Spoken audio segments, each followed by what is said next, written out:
I wish the Speaker will allow that those answers come to the honorable members. Mr. Speaker, sir, I listened carefully to all the accusations, and I also listened and watched the deliberations of the Senate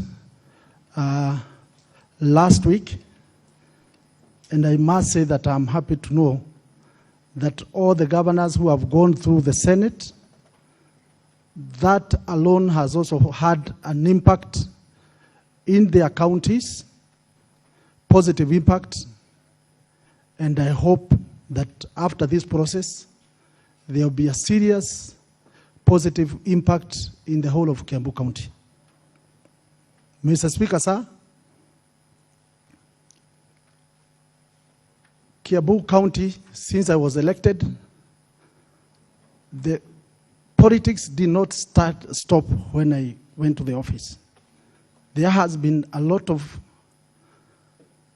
propaganda through social media, bloggers being paid by politicians to malign my name, and it has gone to a level that they always get away with the propaganda and achieve their goals. They repeat a lie so many times, and it ends up looking like it is the truth. Some of you know very well that some times ago, there was an article that went viral that my daughter was found with an account of 100 million. It was found to be untrue. She had an account with only 9,000 shillings. That is the level of propaganda that is in Kiambu County. What I want to tell you, Mr. Speaker, is that now that the matter has come to this House, and I strongly believe that this House has the mandate to give the residents of Kiambu and the whole country the truth that they require, the justice that they require, and the justice also should also extend to me as the accused person.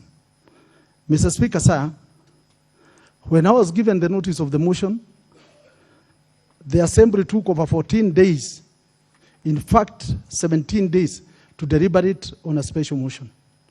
They went against the Kiambu standing orders, as a county assembly standing orders, which requires that a special motion be disposed of within 14 days.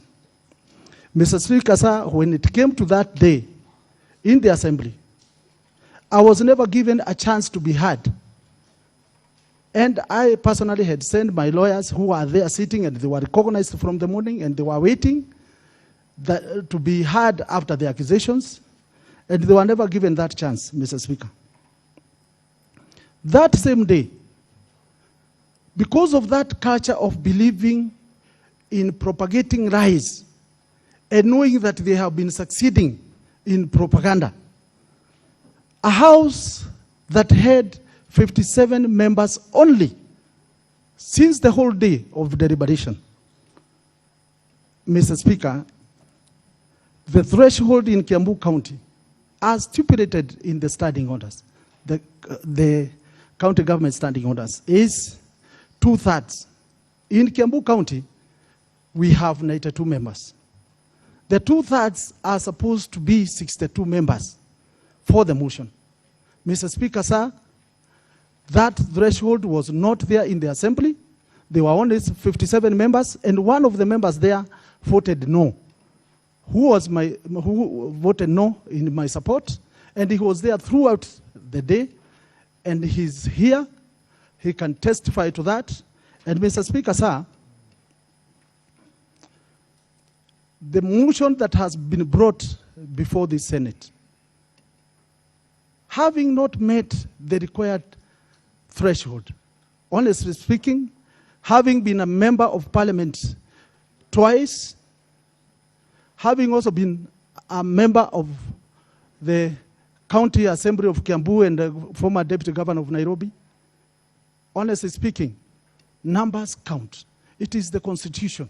It is the guideline that this and this must be done this way. There are clear procedures and directions. Honestly speaking, however bad I might look politically or otherwise, or whatever people should think, but honestly speaking, I should be given justice. I'm just pleading to this house that as a Kenyan, I should be given justice like anybody else. And that is why, honestly speaking, the Constitution guarantees everybody fair hearing and fair judgment. Mr. Speaker, sir, when the motion, which according to me did not meet the threshold, was brought to the Senate, they did also not meet the days that are required. They are supposed to bring the motion after 2 days. They brought that motion to the Senate after 4 days. Mr. Speaker, sir, that is a breach of the procedures and the standing orders of the Senate and of the County Assembly. Mr. Speaker, sir, I would also like to mention that the Senate standing orders also mentions clearly that 7 days are required to summon the Senate. Mr. Speaker, sincerely speaking, members were called well above the 7 days. Mr. Speaker, I'm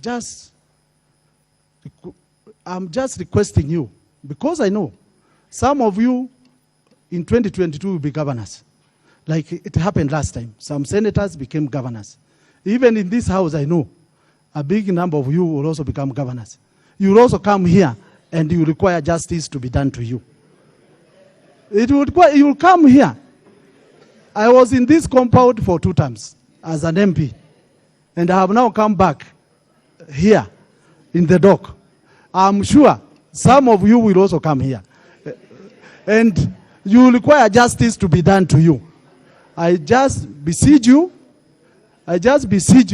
to do justice to me as a Senate. Mr. Speaker, sir, all accusations have been said. I have experts in the county who deal with finance, highly qualified staff. And Mr. Speaker, sir, some of those accusations, as you have heard them, they were handled by different people in the county who are qualified to do that work. In the finance, procurement, I'm not part of the procurement process. And I want to tell you as a house that there are so many things that happen in a county that has over 8,000 employees. And I cannot be held accountable by any means of everything that happens to people who are employed there. Yes, I'm the governor, but honestly speaking, there are those committees that I chair. But where I have no mistake, I beseech you not just to be fair. Mr. Speaker, it has been said about the lady and the plots at Thika. Mr. Speaker, sir, I want my accusers here to produce a single document, a single evidence that implicates me. The persons are adults that dealt with that matter. And I have so many relatives who do deal with so many things. Some, because I'm the governor, obviously want to enjoy that title of the governor. But they should be held accountable of what they do. I should be held accountable of what I do personally as the governor. I never myself called the lady, as indicated here. If there is any proof, let the accusers produce.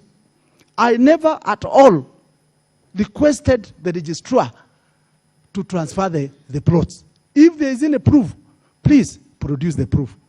I was never called by ombudsman myself. All these issues have come when I was when I was taken to court over the corruption case, and I'm still pushing with my case, and there are so many people who are in court with the cases. I'm just one of them. But I'm still innocent until proven guilty. Honestly speaking, you cannot nail me because of a case that is going on and I have not been found guilty. I'm just requesting, please, the case in court, let it continue. I might be proven innocent, who knows? And honestly speaking, if you pin me because of that case, you will not have done justice to me. So what I'm requesting you, honestly speaking, is that you do all the fairness that is supposed to be done to a human being. Listen to the facts and evidence, but not propaganda. Kiambu is known for serious propagandists. That is Kiambu, that is the nature of Kiambu. And it is my sincere hope. It is my sincere hope. You have seen, even you know the politics in Kiambu right now.